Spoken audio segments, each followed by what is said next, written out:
দক্ষিণ আফ্রিকায় দেশীয় ধাঁচে অনুষ্ঠিত হয়েছে শীতকালীন পিঠা উৎসব। এ উপলক্ষে দিনব্যাপী আয়োজন ছিল প্রবাসী নারীদের সংগঠন গল্পের ঝুড়ির। আয়োজনের বিশেষ আকর্ষণ ছিল বিভিন্ন ধরনের দেশীয় পিঠাপুলি, সাথে খেলাধুলা আর মনোজ্ঞ সাংস্কৃতিক অনুষ্ঠান।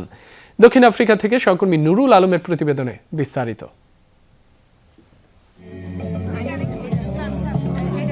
প্রবাসের ব্যস্ত ও যান্ত্রিক জীবনে সামান্য স্বস্তির খোঁজে পিঠা উৎসবের আয়োজন করা হয় দক্ষিণ আফ্রিকায়।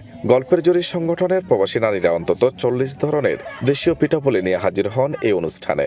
পরনে তাদের বাঙালির ঐতিহ্যবাহী জামদানি শাড়ি। উদ্দেশ্য ছিল শীতকালীন পিঠা উৎসবের মাধ্যমে প্রবাসে এক টুকরো বাংলাদেশের আবহাওয়া তৈরি করা। আমাদের 3টা ইভেন্ট ছিল, বাচ্চাদের আর পুরুষদের একটা, মহিলাদের একটা। আমরা সবাই মিলে আসলে অনেক আনন্দ করেছি। সাউথ আফ্রিকাতে কর্মব্যস্ততার মাঝখানে আমরা একটু সময় বের করি আমাদের বাংলাদেশের ঐতিহ্যটাকে ধরে রাখার জন্য। বাফা, নকশি, দুধ চিতই সহ নানা ধরনের পিঠাপুলির পাশাপাশি দিনব্যাপী আয়োজনে ছিল দেশীয় মুখরোচক খাবার। অনুষ্ঠানের অংশ ছিল নারীদের চেয়ার সিটিং প্রতিযোগিতা, পুরুষদের ফুটবল খেলা এবং মনোজ্ঞ সাংস্কৃতিক অনুষ্ঠান।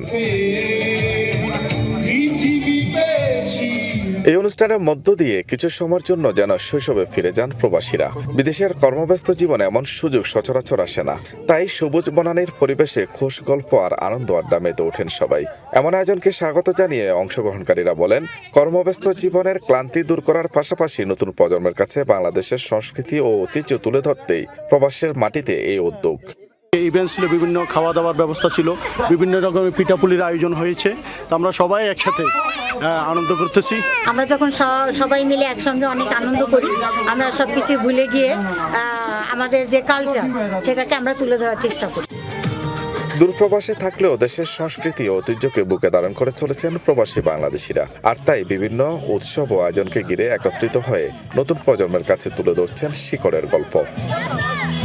হিমকুয়াশার কলরবে মাক্কো পিঠার উৎসবে এই স্লোগানকে সামনে রেখেই মূলত দিনব্যাপী বসেছিল বাহারি পিঠাপুলির পসরা। এর বাইরেও ছিল বিভিন্ন ধরনের খেলাধুলা ও মনোজ্ঞ সাংস্কৃতিক অনুষ্ঠানের আয়োজন। এমন অনুষ্ঠানে হয়ে ওঠে এখানকার প্রবাসীদের এক হওয়ার উপলক্ষ। নুরুল আলম, যমুনা নিউজ, জোহানেসবার্গ, দক্ষিণ আফ্রিকা।